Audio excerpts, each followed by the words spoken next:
is webcast and will be available via the House of Commons website. Today we have as witnesses Craig and Marc Kielburger.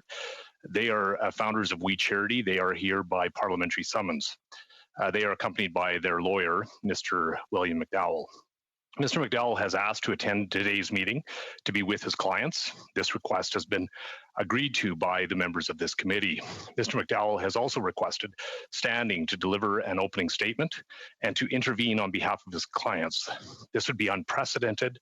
It is not the practice of parliamentary committee, nor has it ever occurred, in my understanding, to allow counsel to speak on behalf of their clients or be granted permission to raise concerns or objections to questions during the parliamentary proceedings. Of course, there are plenty of examples where counsel has been present or even allowed to has been allowed to speak if in fact they are an invited witness. But this is not a court of law, and the Kielburgers are not here on trial. Our mandate is to inquire into the public policy issues, and today's case is the question of conflict of interest and lobbying in relation to pandemic spending. Furthermore, testimony before the committee is protected by the freedom of by the privilege of freedom of speech. Nothing said before this committee may be used in court. As participants in the proceedings of Parliament, the Kielburgers enjoy the same privileges as members do. Having said that, I am prepared to allow counsel to communicate with his clients off the record, either by text or by a separate phone line or whatever they choose to, however they choose to communicate. I see that they're all in the same room. The committee has agreed that that would be the case, and we will be prepared to suspend the meeting if necessary, so that they can consult with their lawyer. The Kielburger brothers can consult with their lawyer. We will also be prepared to suspend the meeting if these guidelines are not respected. Mr. Kielburger and Mr. Kielburger, you both now have 7 minutes to make your opening statements, and then we'll have some questions for you. The floor is yours. Chair, excuse me, point of order. Point of order, recognizing Ms. Shanahan. Yes, thank you, Chair, and thank you for clarifying those guidelines. In that same vein, given that we have not had this study in front of us for some time, could you or have the clerk read out the motion outlining the study that we have before us? I believe that that's been circulated to all members as well as to the witnesses today. I know that members have taken the time to read that, and so we will proceed with the meeting. Mr. Thank you, Chair. Pardon me. I would ask members on Zoom to raise their hand icon, or in the room. Is it Mr. Barrett that's looking for the floor? Mr. Yes, Barrett. Chair. So I just ask that. In keeping with previous practice, that the witnesses be sworn in. We do have that ability to do that. Madam Clerk, I wonder if that has been emailed to the witnesses. I'd ask that the witnesses, if you have it handy there, that you read it into the record. Maybe we'll begin with Mr. Craig Kielburger, followed by Mr. Marc Kielburger. Mr. Chair, that was not provided to us. I believe it was provided to your lawyer, but we will just do that. Mr. Chair, it was not provided to our lawyer. It's been sent, Mr. Chair. Just now. It has been sent. Very good. Are you suggesting we go check our emails if it was just sent right now? That would be probably the most efficient way to do this. Grab my phone. Excuse us.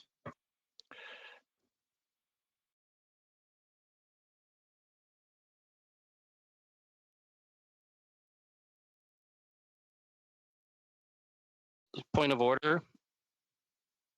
Mr. Angus. Yeah, just clarification here, because I know our clerk is always very much on the ball in terms of her obligations. So she said she did send them the statement that they need to read for swearing in. It has been sent now. I can confirm that. I didn't verify as to if or not had been done before, but I see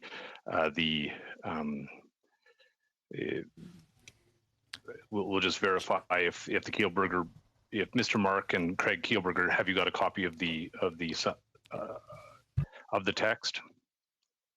Anyway, at 2:36 p.m., it was sent and received. Very good. Could we have you read that into the record now, gentlemen? I, Marc Kielburger, do swear the evidence I shall give on this examination shall be the truth, the whole truth, nothing but the truth, so help me God.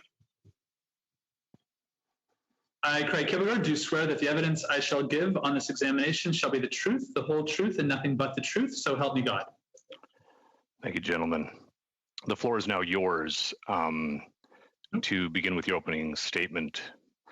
Mr. Chair, I have our full 14 minutes.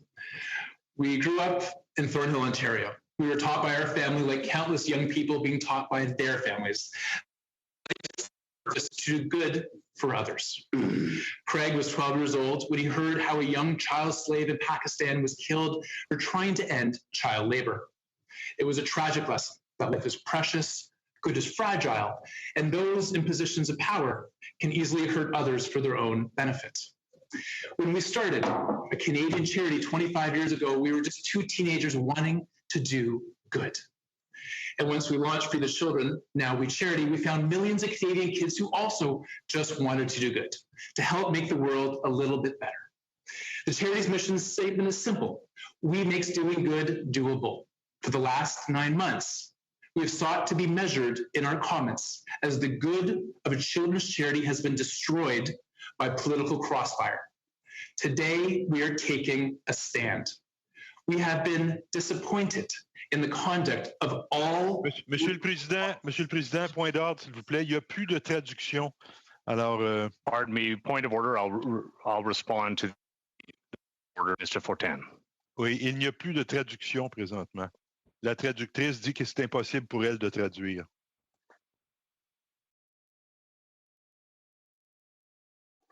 Peut-être Mme la greffière pourrait vérifier avec les gens de la traduction.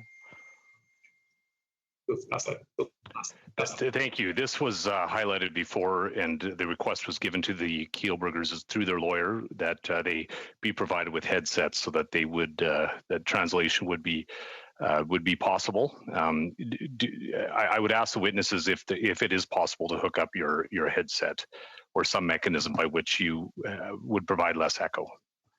We will speak closer to the mic, sir. We do not have our headsets. It would be very helpful if you'd move closer to the. Let's try that. If you could move closer to the device that you're using. Of course. For the last 9 months, we have sought to be measured in our comments for the good of a children's charity, however, has been destroyed by political crossfire. Today, we are taking a stand. We have been disappointed in the conduct of all political parties in this matter. Because what was accomplished by educators and students in 7,000 schools is remarkable and deserves to be protected. It's been 25 years of helping to build over 1,500 schools and schoolhouses around the world, educating 200,000 children, improving access in healthcare and clean water for 1 million people. And here in Canada, running the nation's largest annual one-day collection for food banks, creating a mental health curriculum for Canadian students, and through We Schools and We Day, supporting more than 5,000 charities and communities across Canada, logging 70 million hours of service. Committee members will likely pay lip service to these achievements. They may claim not to be attacking these good works, but their political games have canceled many of these impacts, and they're jeopardizing the rest. In the drive to do good, to do better, we confronted outdated models and prohibitions. Canada's charitable sector is in a crisis, a 30-year steady decline in the percentage of Canadians who give. Yet federal law restricts how Canadian charities earn income. In response, we incorporated Me to We social enterprises to create empowering jobs in poor communities around the world and generate revenue that helps to be donated 100% to We Charity. It's the same model as Newman's Own, the salad dressing and food company that donates 100% of its after-tax profits, totaling hundreds of millions of dollars, to the Newman's Own Charitable Foundation. The company was owned by Paul Newman until his death. Until recent politics, Me to We Social Enterprises was celebrated as a new model of how to do good. Since its founding, as mentioned, 100% of all profits have been donated to We Charity or reinvested to grow its social mission. Craig and I, we started young. We grew and we learned along the way that doing good is not simple. not just teenagers, but for anyone of any age who wants to build something, do things differently, who tries to innovate for good, is going to make mistakes. And we've made our share. We've apologized. In the future, we will surely make more mistakes and we'll apologize again. We heard the American journalist, Mr. Reed Cowan, speak here 2 weeks ago. The death of a child is beyond words, and our heart sincerely goes out to him. 15 years ago, he said he wanted to help children in Kenya, and he did just that. He directly raised about $70,000 US. And those donations supported 4 schoolhouses in Kenya, 2 had plaques honoring his son, and 1 plaque was removed. Mr. Cowan is right to be upset, and no words are sufficient to erase the grief that this error has compounded. Last month, when we first learned about the mistake, Craig called over to Mr. Cowan apologizing on behalf of the charity, and he spoke for about 90 minutes. We immediately mounted the 2nd plaque honoring his son, Wesley. We're checking our records as a second donor to the same Kenya village about the same time, 15 years ago, also had a problem with the plaque. We again immediately apologized and are working to properly recognize her generous support. Working in developing countries is not easy. Ending extreme poverty is not simple. The African proverb is true. It takes a village to raise a child. That village requires schools, water projects, medical care, and more. We fundraise more than the cost of building a schoolhouse because our school lunches and student vaccines. We fundraise more than the actual cost of simply drilling a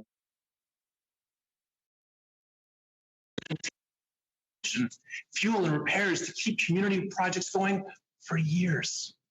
We charity and most charities provide catalogs of goats, schoolhouses, and wells that are representative uses of funds to help donors visualize the impact in a community. We charity and most charities clearly explain that if more funds are collected than needed for a particular catalog item, those funds will be redirected to similar activities to help end poverty. This is to ensure that all essential programs receive the necessary support. We charity, like most global organizations, pool funds to help the entire village. And our notice of pooling funds for the village and directing funds to the greatest need is clear and transparent. Hundreds of donors have shared with us they understand this model and they agree that this is the responsible approach to community development. Donors give because the model is proven to end poverty in villages and all the money goes to help children. However, perhaps for a lack of experience in giving to charity, we are bewildered that one member of this community irresponsibly compared this near universal charitable practice to fraud. Certain members of this committee have also advanced a false narrative that We Charity was trying to avoid answering questions. The truth is that months earlier, we had confirmed our willingness to come voluntarily to this committee to answer all questions. This was in addition to voluntary testimony before the Finance Committee on the same issue for a record 4 hours, more than anyone who's testified, for example, even about COVID. A week prior to our appearance, Mr. Angus wrote on Member of Parliament letterhead to demand police and income tax investigations of We Charity.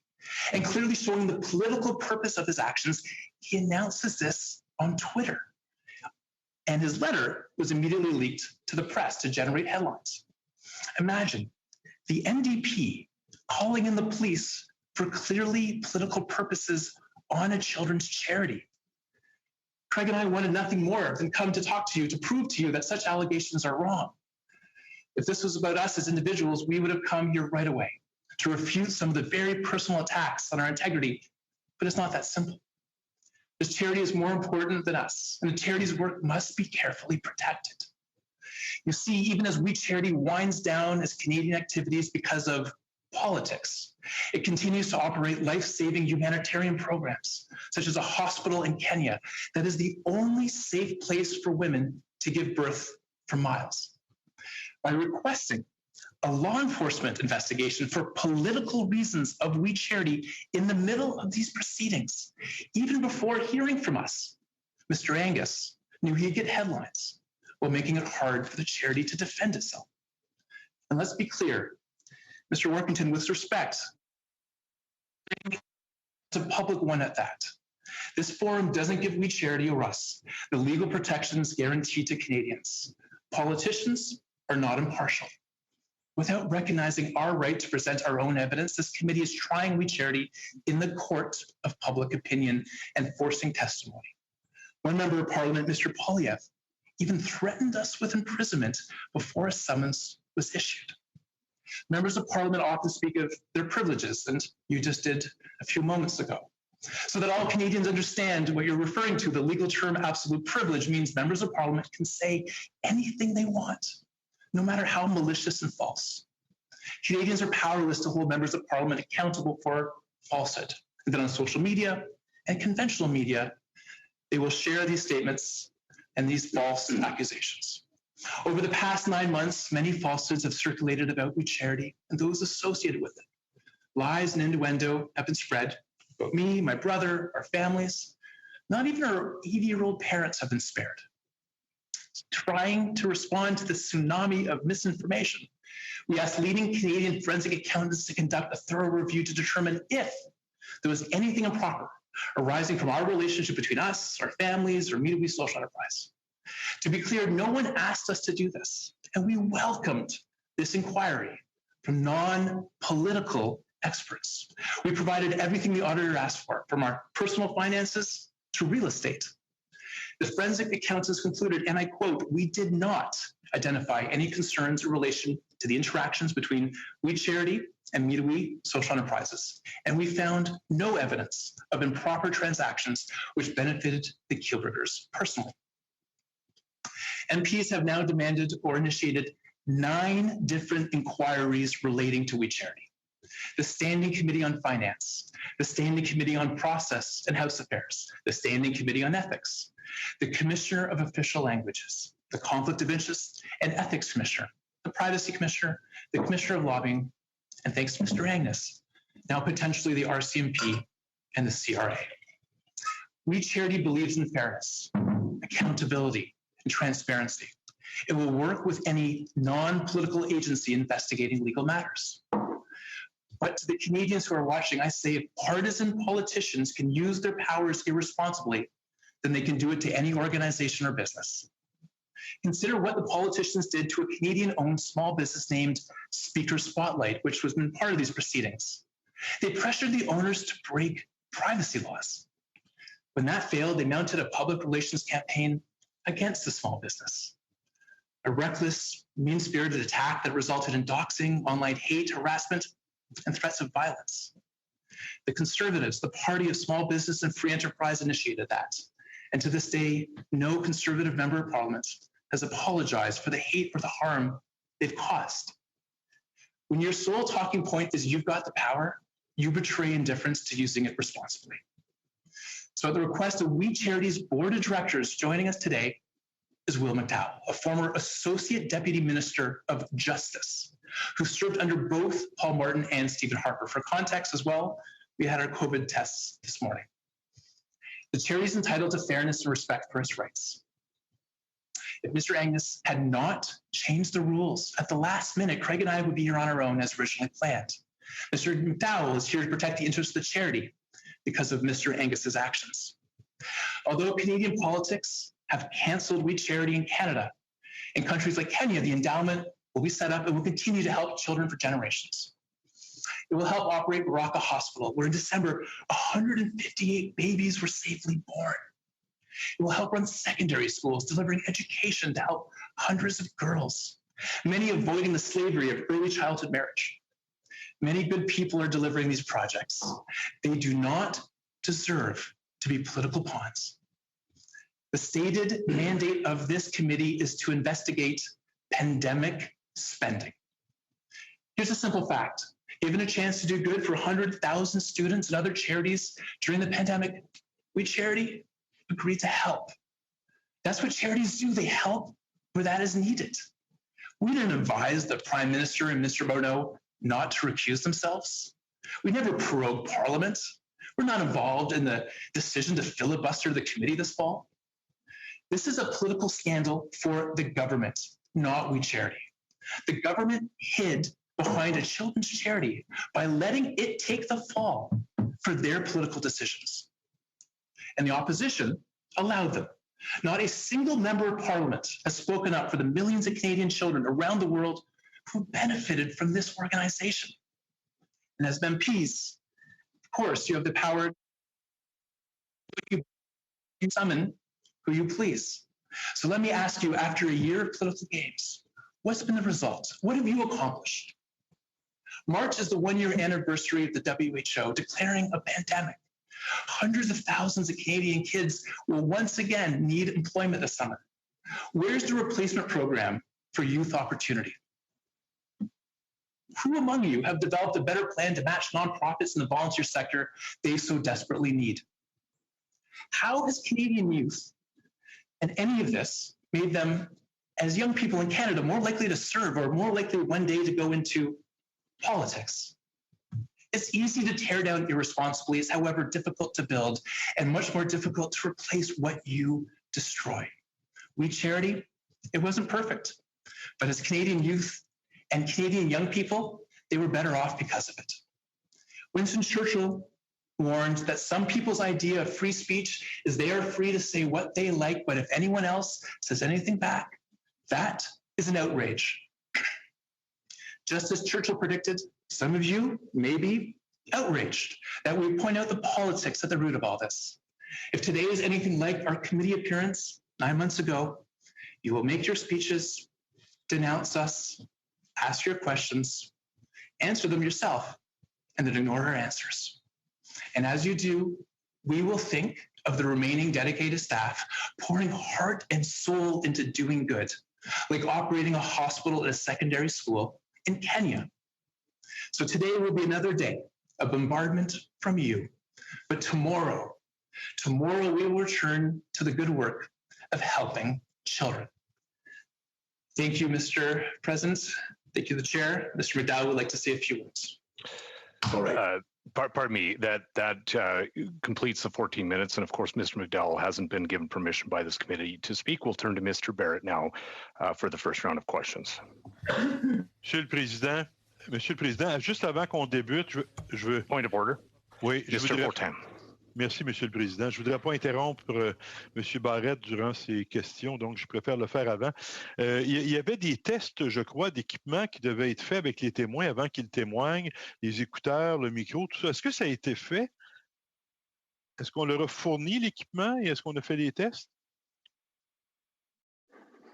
Their lawyer wasn't advised with regards to what the technical requirements were for preparing for this committee hearing.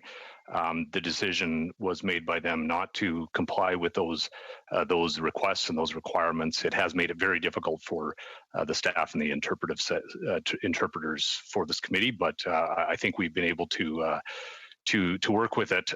We would ask that the witnesses speak slowly and clearly, as the interpreters do require the ability to interpret the words that you speak. Mr. Barrett will turn. Est-ce qu'on peut savoir, Monsieur le Président, oui, est-ce qu'on peut savoir pour quelles raisons les témoins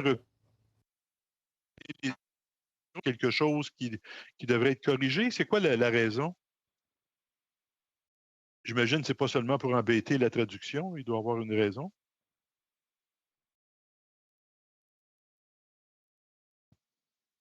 We haven't been provided with that. Mr. Barrett will turn to you now for your first questions. Mr. Barrett. Thank you, Chair. Through you to the witnesses, have you been contacted by an officer of Parliament regarding the Canada Student Service Grant or lobbying? Can someone define an officer of Parliament, please? Have you been contacted by the Ethics Commissioner, the Lobbying Commissioner, or any commissioners that report to Parliament? We can confirm that we've worked with multiple commissioners to provide information requested. When was that, and what was the nature of the communication? We want to be respectful of those non-political groups and the processes, so we will defer to them and their requests. If they ask us to share that with you, we'd be happy to, but they're the non-political branch of government. Well, Chair, the witnesses are required to answer the questions that are asked, but I've got more. Have you been contacted by the Royal Canadian Mounted Police regarding any events surrounding the Canada Student Service Grant? We understand, and of course, Mr. Angus put a letter out to the RCMP, but we haven't been contacted in response to that matter. Have you been contacted by auditors or investigators from the Canada Revenue Agency about the about any of WE organizations' operations or organizational structure?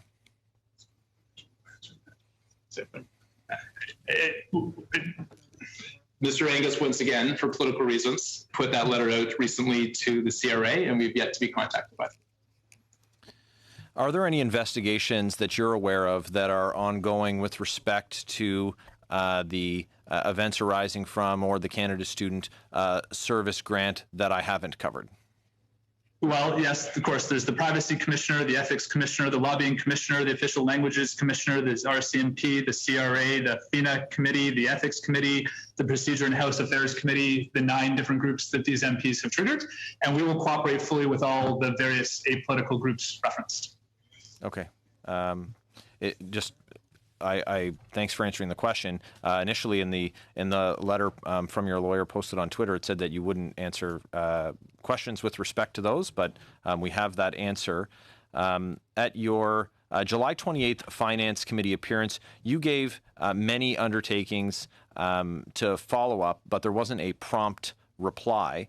And then a few weeks later, Parliament was prorogued, and then we didn't receive those responses from your organization. You having felt that you were relieved from that commitment or undertaking.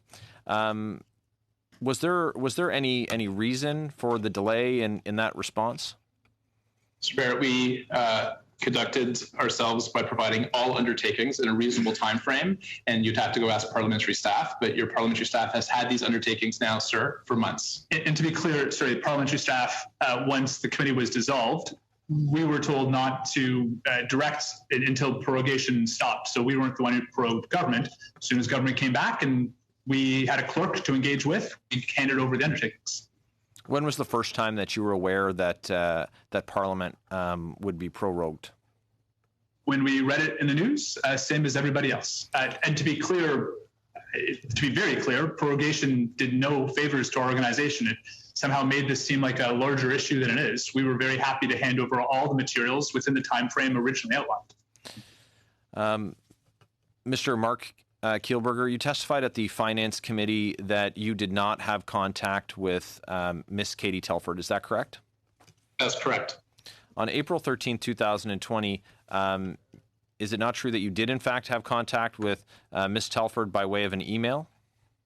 Yes, as I said, she didn't reply to my email, but I did send her an email congratulating the general government on the fact that there was a lot of work going on for the pandemic, but I never received a reply. Did you not? Why didn't you feel that it was germane to provide that detail to parliamentarians when asked about communication with this senior official in the Prime Minister's office? If you check the transcripts, it was shared proactively by members of Parliament. That email had been already shared. The conversation that we had as part of the FINA testimony. What other communications have you had with Ms. Telford? Is there a time frame, sir, you're thinking of? From the date of that email to which you say you did not receive a response, what other communications have you had with Ms. Telford after that point? None. What communications did you have with Ms. Telford prior to that point?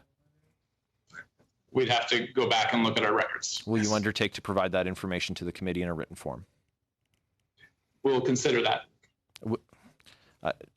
Chair, I would like it to be a request of the committee that the witnesses do undertake to provide that information in written form. Just so we're clear on the nature of your request, are you asking before she was in the civil service? You're asking us to go all the way back to any communications ever with her? Is there a time frame that you could put to this? The communications for which you had with her in your official capacity as the founders of the WE organization, that's the information that I'm looking for. Point of order, Mr. Chair. I just, from my own part, recognizing a point of order, Mr. Erskine-Smith. Just if it's to be a request of the committee, I would like some clarity as to scope and relevance, because I mean, what dates are we talking about, and in relation to what kind of interactions? Just for my own clarity. Chair, I'll come back with a motion after we've completed the witness testimony, and should it be the will of the committee, we can undertake it then. We can provide that request to them then.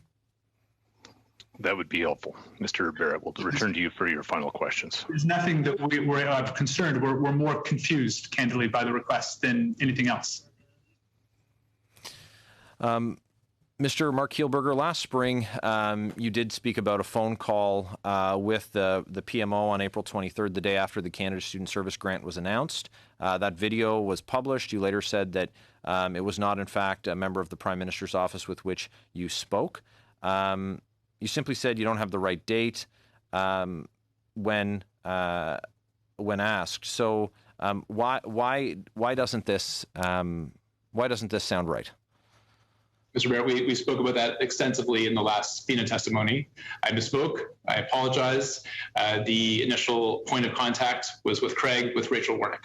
So on which date Thank you, Mr. Barrett. Your time is up. We'll now move to Mr. Sabera. Thank you, Mr. Chair. Thank you, everyone, for being here this afternoon. To the Kielburgers, welcome to the Ethics Committee.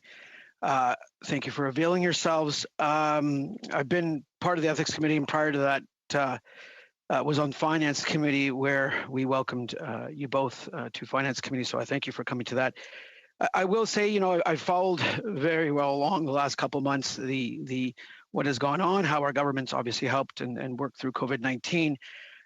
Today's your opening statement today was I understood where you're coming from. There seemed to be a lot of blame that you folks wanted to put on everyone else, but yourselves of any responsibility of why you're here and what has transpired. I was rather sort of disappointed, but at the same time, you want to throw blame on everyone else and not take responsibility for things that have happened within your control. So be it, that is your right. This is a parliamentary committee. We are protected by parliamentary privilege. And as someone who spent the last few weeks and actually last few years working on committees and understanding the roles of committees, we are here to look at many sort of issues. And committees have powers. And powers to obtain documents if they need, the powers to summon individuals to appear before a committee, and those powers need to be utilized responsibly, but they also need to be respected. So I thank you for being here today. It maybe took a little arm twisting, but you're here, so I thank you for that. With regards to, and I want to focus at hand because I want to make sure we're on the same page. Even though some individuals may wish for your organization to be investigated by the RCMP or whichever agency, the Canada Revenue Agency, and they may openly call for that. You do understand that no individual, no person, whether it's a member of parliament or not, has that power to dictate to an agency to undertake that undertaking. Are we clear on that? Mr. Spera, allow me to take one step. I just would like you to answer the yes or no because my time is limited. Please, are we clear on that? I made a very serious and strong statement, sir. I just want to make very clear that we willingly agreed to come when the request came to this committee. We were scheduled months ago to be here. It was a week prior when Mr. Angus sent on a member of parliament letterhead. Are we clear that that's a serious issue when an elected official, a member of parliament, openly calls, puts it out on Twitter, and shares it with the press? That's a very serious matter. Now, what the RCMP will do with that, we trust they will take it seriously, sir. Beyond that, we defer to the RCMP. So, I need to make it clear that while we all understand opinions, that it is not a member of parliament's duty to tell, we do not live in a society, to tell the RCMP or the Canada Revenue Agency to investigate an entity or an individual. And I want to make sure that that's on record. Unlike, say, for example, when the prior government was in power and how they used the hammer of the CRA, if I can use that word, to look at charities. We do not do that, and we would not do that. And whether it's, crushing political activity audits and so forth. So I need to make sure that you folks understand, you folks being here, having parliamentary privilege, which we all enjoy on this committee. It gives us the ability to say what we think, what we want to say without any prejudice. So I thank you for being here, but please understand that you being here, despite what other members of parliament say, does not prejudice you to any organization. Is that clear? Sure, I appreciate the words. What I would say is that the former assistant, the former assistant deputy minister perhaps has an alternative view on that matter. But well, I'll ask it in this way: do you think it is appropriate for politicians to try to direct the police or the CRA to target individuals or organizations? Absolutely not. Okay. Thank you. Now, I will follow up with a question, changing tangents in a certain manner. You have provided documents, annotations, agreements, and information on We Charity's operations, finances, and programs, as well as responded to assumedly hundreds of media questions. Is there anything additional on the Canada Student Service Grant that isn't in the public sphere that you would like to share at this time? We're here to answer the questions the committee may have, sir. Okay. Chair, how much time do I have left?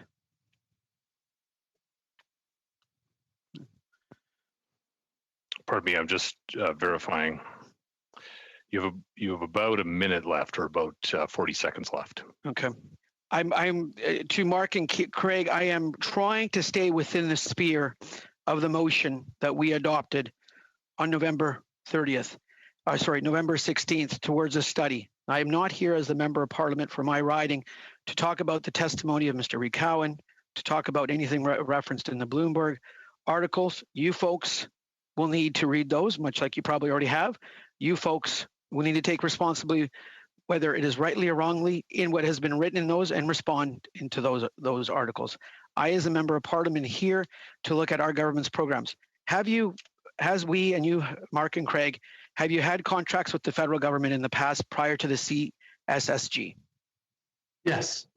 How have those contracts been undertaken, and have they been fulfilled? They were undertaken as one would suspect. They were done in appropriate manners. They were fulfilled per requests, and the civil service would be the group to direct it to. But based on the good work of the organization, that's why I suspect the civil service approached the organization to ask for its help with the CCSG. Okay. Thank you, Mr. Sobera. Your time is up. We'll now turn to Monsieur Fortin for your first round of questions. Merci, Monsieur le Président. Marc ou Craig, messieurs Kielburger, un de vous deux. En fait, je crois que c'est Monsieur Marc Kielburger qui a dit en juillet dernier au sujet de la Fondation UNI, puisqu'on sait que ce n'est pas We Charity, mais Fondation UNI qui a signé le contrat avec le gouvernement fédéral. Alors, Monsieur Kielburger, Marc, donc, qui nous avait dit que c'était dans le but de limiter la responsabilité. Alors, j'aimerais savoir... et il nous a aussi dit que c'était l'avocat, je crois que c'est les avocats de We Charity qui avaient recommandé ça. J'aimerais savoir qu'est-ce que le gouvernement, les représentants du gouvernement fédéral ont fait comme vérification à ce sujet-là. Est-ce qu'on a posé des questions sur cette entité-là, Fondation UNI?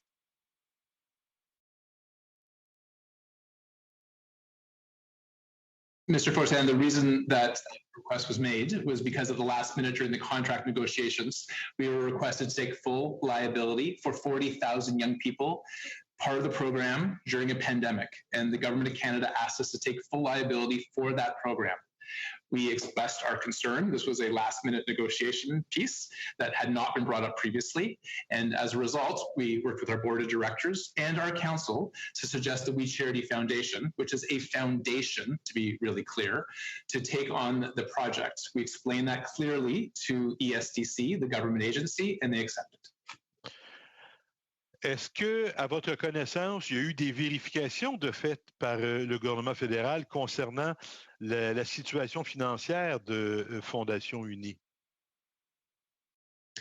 You'd have to ask that question, sir, to ESTC. We were very clear with ESTC why we felt we necessary to put the contract in that foundation body because of the request to take on the liability for 40,000 young people during the pandemic, and it was a last moment request during the contract negotiations. Est-ce que c'est exact de dire que Fondation UNI au moment de signer ce contrat-là avec le gouvernement, n'avait aucun historique financier?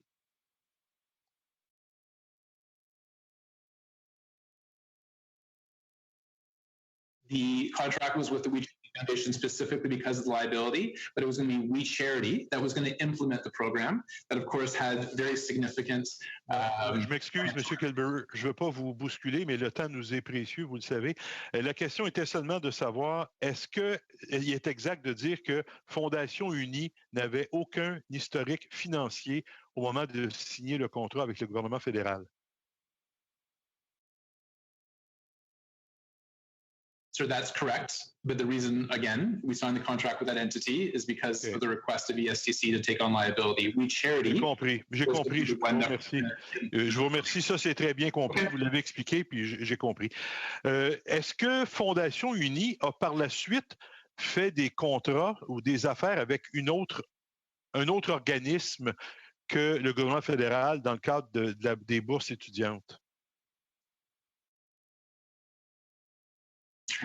Yes, we ensured that there was proper insurance that would be part of the program, of course, as we shared in our FINA testimony. And I believe you were part of that FINA conversation that we had back in July. And in addition, of course, we were also working in partnership before the politics ended this amazing initiative with about 80 nonprofits. OK.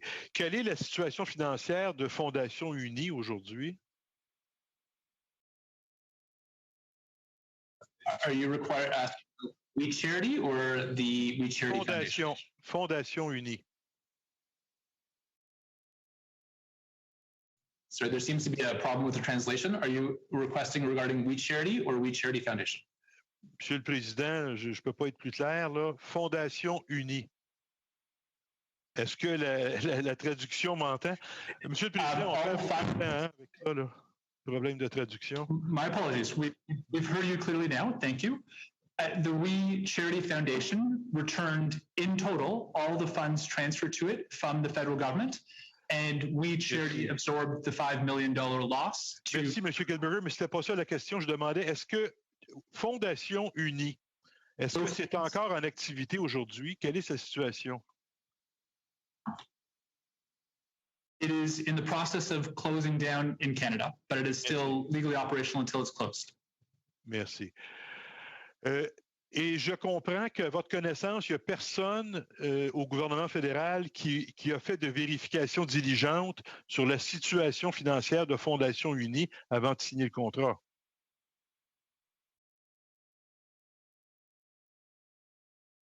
Again, I understand your question. Please feel free to ask ESTC that question. We were very transparent with them. Oui, mais à votre avis, à vous, à votre connaissance, à vous, est-ce qu'il y en a eu une? Est-ce qu'on vous a déjà demandé, quelqu'un chez ESTC? To my knowledge, no. To your knowledge, no? C'est ça? No? All that we know is we answered every question asked of us by ESTC, and it depends on your definition, because we don't know what they did on their own separately, what research or background research they may have done. Vous ont-ils posé des questions sur la situation financière de Fondation Unie? Y a-t-il quelqu'un, gouvernement fédéral, un représentant, un employé, un officier qui vous a dit qu'est-ce qu'il y a comme fonds dans Fondation Unie? Quel est l'historique financier de cet organisme-là?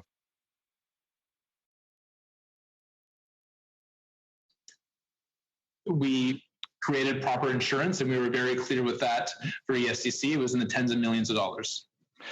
Thank you, Mr. Fortin. Your time is done. Monsieur le Président, je vous remercie. J'aurais peut-être un petit point d'ordre. Il est d'usage dans les comités de donner un peu plus de temps lorsque les questions sont posées en français aux témoins anglophones, parce que la traduction, Monsieur le Président, et en tout respect pour le travail des traducteurs qui travaillent très bien, mais le fait est qu'il y a des délais importants. Donc, je voudrais simplement le rappeler à votre attention, si c'était possible, d'être un peu plus permissif en termes de délai lorsque les questions sont posées en français. Merci, Monsieur le Président. Thank you. To our witnesses, interpretation has asked that you not place your water glasses near the mic. It's just causing some additional noise for them. We're going to turn to Mr. Angus for your first round of questions. Mr. Angus. Well, thank you, Chair, and thank you, gentlemen, for coming to our hearing so we can finally get this report to Parliament. So just what we learned today is that you are not under investigation by the RCMP, and you are not under investigation by the CRA, correct? Sir, we don't know the answer to that question. We just know that a week ago you put on letterhead and made that public that your call. Oh, okay. So you don't know if you're under investigation? Sir, the RCMP have not contacted us on the matter that you wrote to them about. Okay. Are you being investigated by the IRS? No one from the IRS has contacted us, sir. Okay. What about the lobbying commissioner? We have provided all the information when we did our retroactive filing and completed all paperwork from the lobbying commissioner. And an abundance of caution, we chose to fulfill that.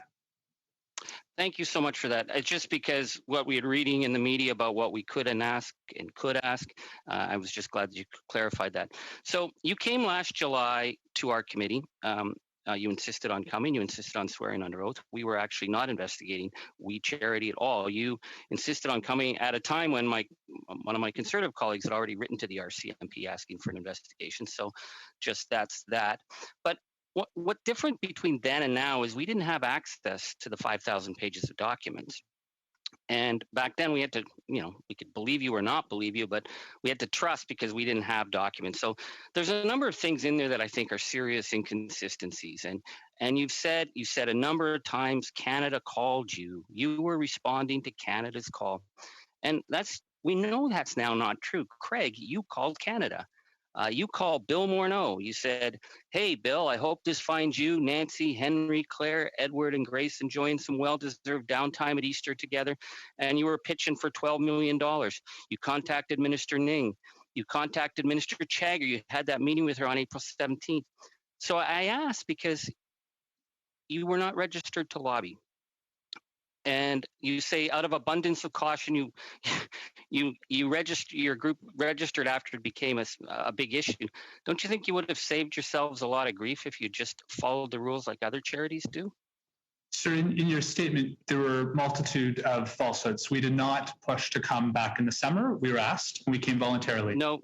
I do not volunteer. No, it's sir. That's the fact. Anyways, so that's not the fact. The question is about lobbying. So let's get to lobbying. As a volunteer for the charity, and as you're aware, volunteers do not require to be lobbied. Not required to register for lobbying. And most importantly, the false characterization of what took place. April 19th, I was contacted by Rachel. Sorry. No, April 17th you met, but I'm asking about lobbying because the fact that you're a volunteer. Come on, Craig. We're no dummies here. You guys run this organization. You're a volunteer that has a chief of staff who's paid for by the charity. That's ridiculous. The fact is you have a director of government relations who wasn't registered to lobby. You were hiring a manager of government relations. I guess that person wasn't going to be registered to lobby. And you handled all the negotiations. So the idea that you're just this gung-ho volunteer with your own chief of staff paid for by the charity handling all the meetings in advance, why didn't you just register to lobby and we wouldn't be wasting our time with this? Sir, it is actually not possible for a volunteer to register to lobby. It is literally not possible. If you would like to change the law, I invite you to do so. Okay, so I guess that's why you got Guy Journal. I was trying to figure out, why would you guys get Guy Journal of all things? And I looked up his webpage and he deals with corruption and he deals with lobbying. So Craig, you are the voice of the charity. You and your brother run everything. You fired the head of the board of directors of the charity. Now you're telling me it's impossible for you to even legally register to lobby. Come on, guys. If you'd only registered, you would have not been in this issue. It is not possible for a volunteer to lobby. I invite you to change the law should you as a member of parliament choose. And the number of false statements, we did not fire the board of directors, to be very clear. And these are the type of false statements that we identified. We had Michelle Douglas as a witness, and she said that Marc got mad at her and hung up because she asked about the finances. That's, volunteers don't get to do that, Craig. So let's just Chair, nobody's point of order. This. Recognizing the point of order, Ms. Shanahan. Yeah, just because I appreciate it's a spirited exchange here, but is it not the usual practice that the witness addresses us through you, Chair, and the same for the members? I don't know. I'm not comfortable with the first name basis and that kind of exchange. That is a helpful practice. I would encourage members to undertake to direct their questions and their answers to the chair. Okay, so I'll simply ask, don't you think you would have saved yourselves a lot of trouble if you had simply registered to lobby with your with your director of government relations, with the manager of government relations, with you, Craig, handling all the negotiations, with your chief of staff paid for by We Charity? Don't you think, through the chair, that it would have been just a lot better to register to lobby? Mr. Chair, we've shared with Mr. Angus that we would have been open to registering to lobby at any point, but volunteers cannot register to lobby. Mr. Chair, the challenge we have here is Mr. Angus has said many false statements during his remarks. For the context of the committee, to help Mr. Angus with his false statements, we've posted 101 false statements that Mr. Angus has shared on our website, and we invite Chair. Sorry, Chair. I know they get very upset when anyone else uses Twitter, but the fact that they made all their claims on their website is irrelevant to the question, which is about the Lobbying Act, and the fact that they've set this organization up, that it was Bill Morneau that that Craig Kielburger contacted. Bill Morneau, who they hired his daughter. They promoted the other daughter with her book on their stage. They paid $41,000 to fly them around the world. These were personal connections. So when they needed money, and he writes, he does not deal with the finance department. He goes directly to the finance minister of a G7 country and calls him by his first name. That is lobbying. It's lobbying. They might think they're besties, but it's lobbying. And I want to that they're just these volunteers of an organization, that they make all the decisions that they handle. In fact, the director of lobbying said we said that she wasn't even involved in the negotiations with Bill Morneau. It was Craig Kielburger. So come on, Craig, why didn't you register to lobby? Because you are the main lobbyist for the group. Mr. Angus, I won't even seek to correct the number of inaccurate statements you've made there. I will simply point out again that there is literally not legally possible for me as a volunteer to register. Because you set yourself up through Me to We. You have your charity. The charity pays you a chief of staff, but because you're on the Me to We side, you're saying that means you're not legally able to lobby. I don't know where you guys come up with these laws. They're fascinating, but maybe Guy Journal. I mean, he knows all the loopholes. Maybe that's why you've got him on retainer. Maybe he'll help you, but it doesn't. Come on, it doesn't pass the smell test. I'm sorry. Apparently, we have lost the chair. So I'm sorry to interrupt, Mr. Angus. But I just want to check with the clerk as to what time we are operating at. If the clerk can text me, then I will be on the same board. I'm sorry, really, to interrupt. As members know, as the vice chair, I must take on this role. So, clerk, allow me to offer, sir, because we can't register ourselves, we have proactively put on. I'm sorry, your time is up, Mr. Kielburger, and so now it's Mr. Polyev for 5 minutes. Have either of you been contacted by the RCMP? Again, as we said, we do understand Mr. Angus's letter, and we anticipate. That's not my question. Have either of you been contacted by the RCMP? We've previously spoken on this matter. You can keep asking as often as you like. Have either of you been contacted by the RCMP? We've previously spoken on this question. No, you haven't. You said you haven't been contacted about Mr. Angus's letter. Have you been contacted by the RCMP for any other purpose? Yes or no? 2 of us have not been contacted by the RCMP. Period? We have not been contacted by the RCMP. We understand Mr. Angus has put a letter in the public domain. Have you been contacted by the Office of the Ethics Commissioner? Yes. And has he or any of his staff questioned you? Yes, that's confidential. By statute, apparently we are not allowed, by the statute of the government. I have no problems answering this question, but by statute of the government, apparently we're not allowed to answer your question. Which section? Again, this is a former Assistant Deputy Minister of Justice. Then he should know. Let's see. Well, it's the express request. No, I'm not asking him to speak. Sorry. So, yeah, I'm sorry. I am not aware of what statute is the statute that you're asking for specifically, but on an Assistant Deputy Minister of Justice's comments, his comment to be accurate. All right, so we'll just assume you're hiding that. Next, question is, have you been contacted by any member of the Lobbying Commissioner's office? Mr. Poilievre, you're not even officially a member of this committee, and you're answering your own questions, so feel free to answer your own questions. The question was, can you tell me if anyone in the Lobbying Commissioner's office has been in contact with you, yes or no? We have proactively reached out to the lobbying commissioner to provide disclosures and information, and of course, as part of that, there's always an exchange back and forth. Had they questioned you? We have not been questioned. Are you under investigation by the Lobbying Commissioner? Not to our knowledge. Have you been contacted by the Commissioner of Canada Elections for any reason? Not that we're aware of. What is the total dollar value of all of the fees and expenses, both cash and in kind, that you have paid to you or any of your organizations have paid to members of the Trudeau family? So Margaret Trudeau was $180,000 she received for a total of 28 events. Alexander Trudeau was $36,000 he received for a total of 8 events. Sophie Trudeau was $1,500 for an event prior to her husband becoming the Prime Minister, and all that has been previously provided to you, sir, in the FINIC committee. What is the total dollar value of all the fees and expenses you've paid to the Trudeau family? The total, please. $17,500. To the by Trudeau family, I mean his brother, his mother, his spouse, himself. Oh, those are the fees. If you're asking expenses, I need a calculator for a minute. If 1 second.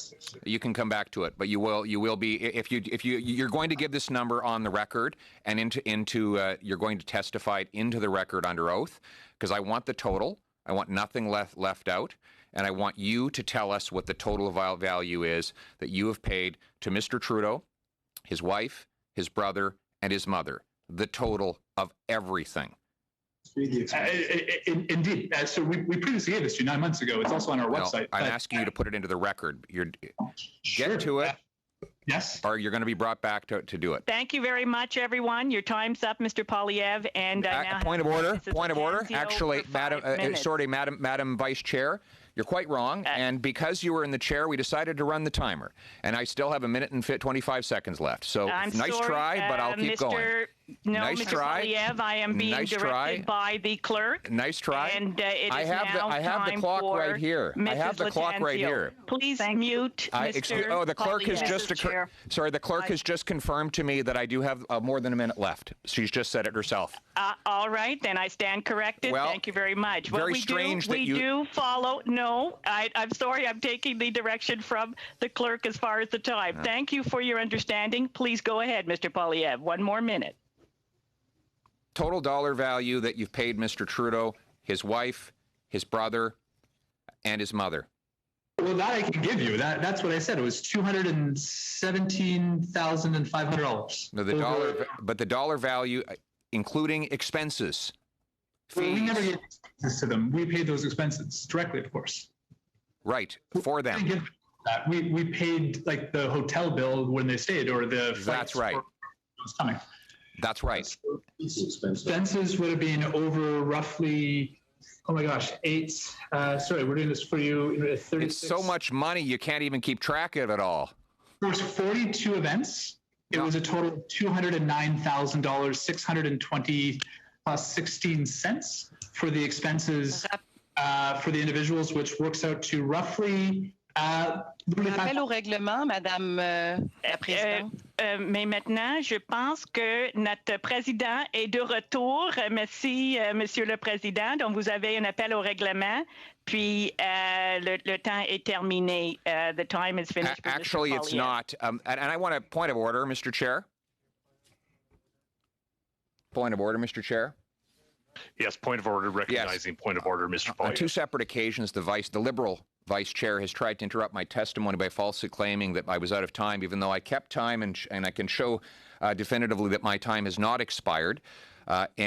So I asked that I be granted the opportunity to get an answer to a very simple and straightforward question that the Kielburger brothers seem to have a lot of difficulty answering, which is the total value of all the cash and in-kind benefits that have been paid for fees or expenses for the Trudeau family, including Mr. Trudeau, his wife, his mother, and his brother.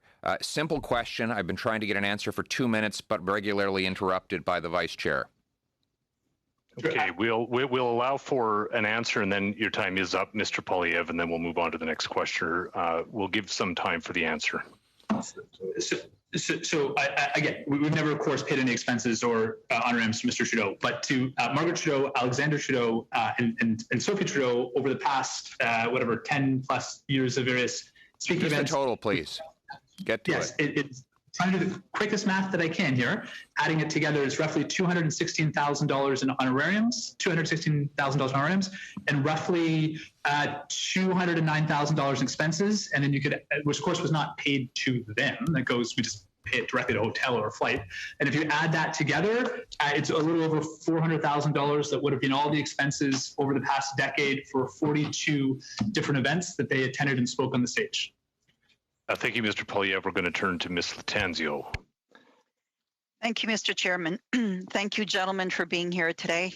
Glad that you accepted to be willing to come and testify before us today. So I'm also a member of the Language Committee, and we had discussed another standing committee, and we had also discussed the program. We spoke a lot of the CSSG program there too, and the question there was providing the program in both official languages. So I'd like to hear you today on, the subject of hiring a firm, the National PR, to promote the program in Quebec and other Francophone communities. So why did you bring on a firm to help deliver the program in French?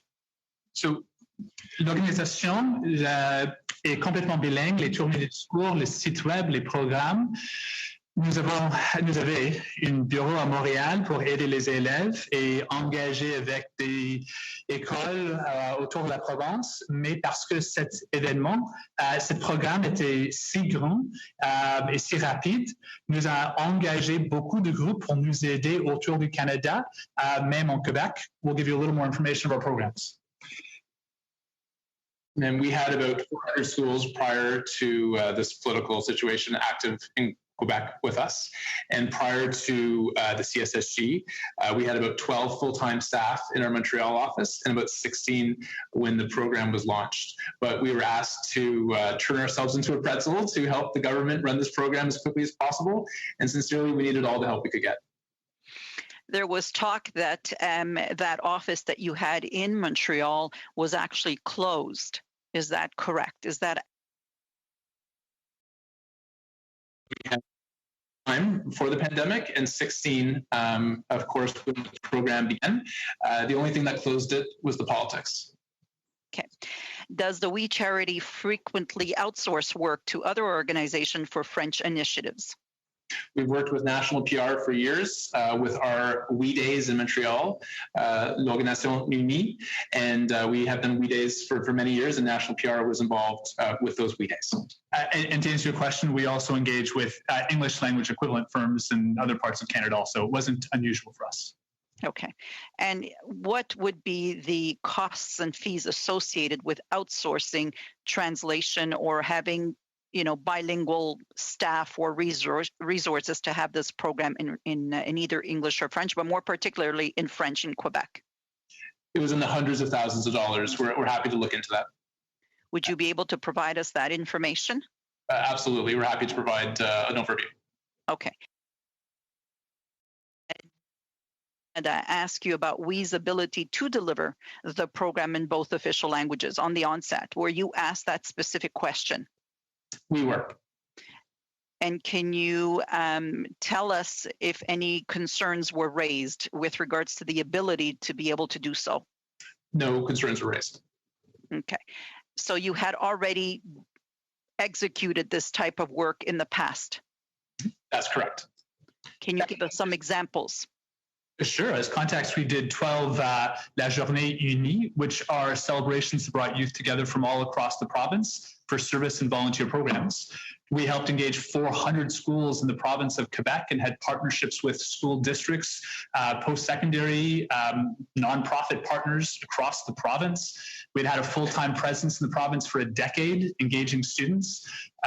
We delivered on government programs previously in Quebec that had received supports. And for example, we were running a program doing youth social entrepreneurship that ESDC had previously funded that we put out to Quebec students to join us in. We were proud, before all this, we were proud to have been the largest youth service organization in the country, coast to coast to coast and fully bilingual, engaging young people. And were there any documents or contractual obligations between you and the government with regards to providing this service in French in Quebec? And if so, would you be able to provide us a copy of the said contract? Absolutely. We'd be happy to provide that too. And in fact, actually, we previously did to the FINA committee, but we're happy to provide it again. Okay, we did not receive it. So for the record, I would like to ask you to provide it in this committee. Can you tell us what the state of the We Charities operations are in Canada today? I'm not too sure if my colleague Fortin asked you that question. I wasn't too sure, but I just, for the record, would like to hear you on We Charities operation in Canada and Quebec today. To answer your question, it is a tragedy what is happening. September was the hardest choice we've ever had to make to announce the wind down of 25 years of work in this country. That, people lost their jobs, who've been with us since the beginning, just trying to help youth. 7,000 schools in Canada are going to be impacted as a result of this. We're doing our best to try to move resources online in perpetuity, but the impact is devastating for youth in this province, in Quebec and across Canada. And there's so many schools. We used to work in 7,000 schools across the country, and we'll not be able to do that, providing amazing things like mental health resources. If schools in, for example, Leeds, Granville, Thousand Islands, like schools like Thousand Islands Secondary School, will not be able to work with anymore. Brockville Collegiate School, Westminster Public School, Wellington Public School in Prescott, schools in James Bay, Kirkland Lake District Composite School, Northern Collegiate, that were actually very active in promoting the CCSG to their students. Moose Factory. Thank you, Mr. Kielburger. The time for those questions are now up. We'll turn to Mr. Fortin. Monsieur Fortin, for your next round of questions. Merci, Monsieur le Président. Monsieur Kielburger, vous êtes en train d'énumérer une série d'écoles où vous ne pourrez pas travailler dorénavant. Pour quelles raisons vous ne pouvez pas offrir de services dans ces écoles-là? En 2 mots, là, on a 1 minute. Because We Charity in Canada is closing, sir, because of the politics. Merci. OK. Monsieur Kielburger, un ou l'autre, Marc ou Craig, à votre connaissance, est-ce que le gouvernement fédéral a fait une vérification diligente des affaires du groupe We Charity avant de signer le contrat le printemps dernier? Well, allow me to say that the clerk of the Privy Council would be the best able to speak to that, and he said, yes, they did. And we would trust him, and we wouldn't have... All we know is we answered every question asked of us. Une question qui a été posée par qui à ce moment-là? Les questions auxquelles vous avez répondu. Of course, multiple individuals at ESDC asked the questions during the vetting process. Et les questions étaient à quel sujet? Yes.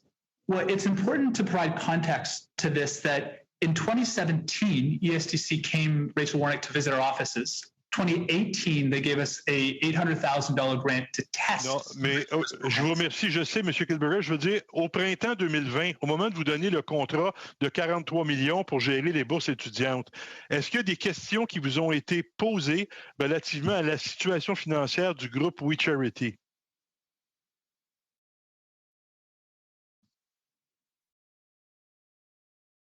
I'd be happy to answer your question, but I do think it's important in your previous question to understand this didn't come out of the blue. 2017. Non, seulement 2020. Seulement 2020. J'ai 1 minute, M. Kielburger. Ce serait intéressant qu'on jase toute la journée. J'aimerais, mais j'ai pas le temps. En 2020, vous avez... Understood. My apologies. Yeah. We gave the financial documents, including our audits and the various documents you'd imagine We Charity would offer to provide. Quels documents avez-vous remis au gouvernement à leur demande sur la situation financière du groupe We Charity?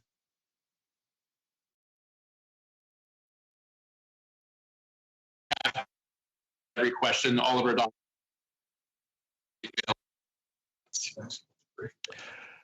La ministre nous a parlé de mai 2020 qu'elle ferait faire une vérification diligente supplémentaire. Êtes-vous au courant qu'il y en aurait eu 2 vérifications diligentes des affaires de We Charity?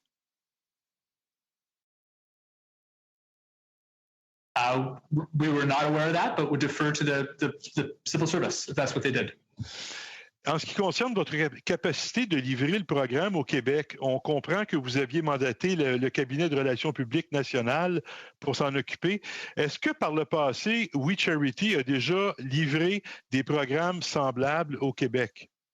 En français, j'entends. Yes. Quel programme? For example, just the previous member asked us, and I repeat the same example, we ran one of the largest service programs in the province, engaging 400 schools. And en français? Oui, complètement bilingue. Le bureau, les reçus. Thank you, Monsieur. La grande célébration, nous avons un jour complètement en français, la célébration, la journée unie. C'était la célébration pour tous les élèves. On fait une année du travail bénévole dans leur communauté et notre équipe a fait des tournées de discours dans les écoles au Québec. Notre équipe a créé des ressources pour les éducateurs. Nous avons engagé autour de la province pour les jeunes en français, oui. Pourquoi avoir engagé national à ce moment-là? Thank you. Pardon me, Mr. Fortin, we've given you some extended grace there in terms of time frame. We're going to move on to Mr. Angus now. Mr. Angus. Thank you, Chair. I think one of the things that's been difficult for everyone trying to get a sense of how you operate is because the multitude of companies, the multitude of side holdings, and the vast real estate empire has certainly drawn a lot of attention through numbered companies, your personal holdings. We're not really sure. And I was really interested because the other day I was seeing an article in the National Post, and it said that one of the reasons that you do this is a deliberate strategy, and I'm reading from the National Post, a deliberate strategy to operate efficiently and avoid office leasing and rental costs. And that's the reason to have such a vast real estate empire. So when you signed the deal with the federal government, the budget that you brought forward, you wrote in $590,000 in rent, which over the course of the 100 days for that period of the cohort in the budget would have been about $200,000 a month in rent. That's pretty extraordinary. Why should we be paying rent to your organization when you say that you have control of the buildings? To be clear, it wasn't necessarily for our organization. And to remind the member, at that point, back a year ago, no one knew whether we needed special filtration systems, plexiglass to separate people. We were putting a potential line item. And if I could also share, there were 13 different references to audit in that document, and those would only have been used to deliver the program. Okay, because I think the idea of $200,000 a month in rent is extraordinary. And the reason I ask it is because, again, when you guys came here last July, you insisted on testifying under oath. You made it very, very clear not any money was going to your organization. It was all going to programming. And you made a big deal. There were no administration fees. And my Liberal colleagues were geared up to ask you that a couple of times, and you said no administration fees. And again, I look into the budget. I see $590,000 for rent for you guys. It's not for other charities because the other charitable programming is separate. And on top of that, it says 15% administration fee for We Charity. Again, why didn't you guys just say, yeah, of course there's administration fee. Of course that's reasonable. Instead, you made it and you swore under oath that you were not taking any administration fee. So we're paying you nearly $600,000 for 3 months for rent. We're paying for the phones plus the administration fee. Well, why didn't you just tell us there was an administration fee? Sir, with respect to misrepresenting us, we said there was no profit that was going to be kept for the... No, you actually said administration fee. I've got it in the records. You used the word administration because it struck me as odd at the time. That's why when we finally got a copy of the budget, I checked, and it's 15% administration fee. That's separate from all the other things. And wouldn't it be easier just to say these things? Then we wouldn't be asking and feel so mistrustful of you. we don't hide the fact that to run a program costs administration, sir. Of course it does, and it's. I know. So why did you tell them that you weren't taking any administration fee, and why didn't you tell us that you were getting $200,000 a month rent on your buildings in Toronto? That's a whack of public money paying your Meet a Wee operation. Your statement's not correct. What we said was that budget profit made for the charity, any program has administration because it requires administration to deliver. But that administration was solely to deliver the program. It's a reasonable. No, but that's not what you said. You said they said, "Am I to be?" Our friend Mr. Fraser from Nova Scotia, he said, "Are you telling me there's no administration fees?" And you said it's all going to programming. But when we look at the budget, and I'm not trying to